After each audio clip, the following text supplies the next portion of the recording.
Hey guys, it's Martin, and today on Peak Your Mind we're talking about how to figure out what you want to do with your life when you ain't got no idea. Cool. I've been in that spot, and it's such a feeling of frustration and floundering and almost feeling like you have no direction or purpose or whatever. So hopefully by the end of this video you have a little more clarity and you'll be on your way. The first tip is to try everything. Even if you have this little inkling of something that you want to do, try it. You like history? Try it. You like lamp? Try it. And this is so important because it not only gives you a chance to try something to see if you really like it, but also sometimes we have an idea of what something's like and then the reality of it's really different. I remember being in high school and thinking man, it'd be cool to be an architect. Wouldn't that be something? And then I took this CAD class to try it out to see what it was really like, and it was math galore. And I was like, math?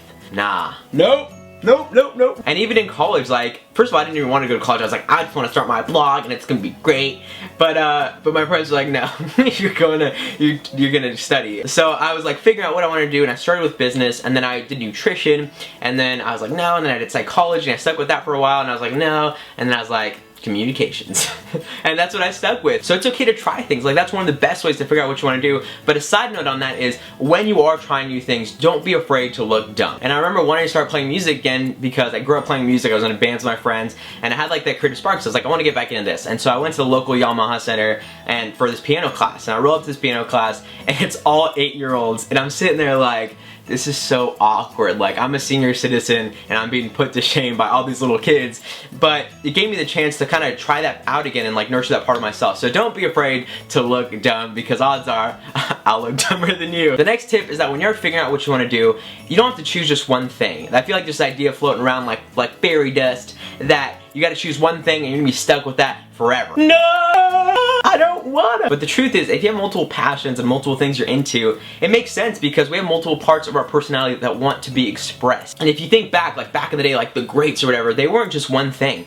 They were inventors and thinkers and poets and musicians and writers. And even today, it's so common to have more than one career, so don't feel like you're stuck or limited to one thing. And if you can't decide, I don't know which one to choose, think about how can I roll these things together. Even if they seem really unrelated, how can I get creative and figure out how I can do all these things and combine them into this dream thing. Tip number 3 is to pay attention to what you pay attention to, and don't let fear get in the way. And what that means is, think about what do you spend your time reading or watching or learning about, and is there a common thread? Sometimes what we really want to do is write it on our nose, but we don't see it because we haven't been encouraged in that, or we've been discouraged in that, or we don't feel like it's possible for us. So when you're choosing, don't let that fear get in the way, because when you do that and you start to think, oh, I can never do that, you start to let your fear cloud your desire of ooh, I would love to do that. And that desire is the seed of truth. And so with that, notice that desire. Start to notice the magazines or books or YouTube videos that you watch.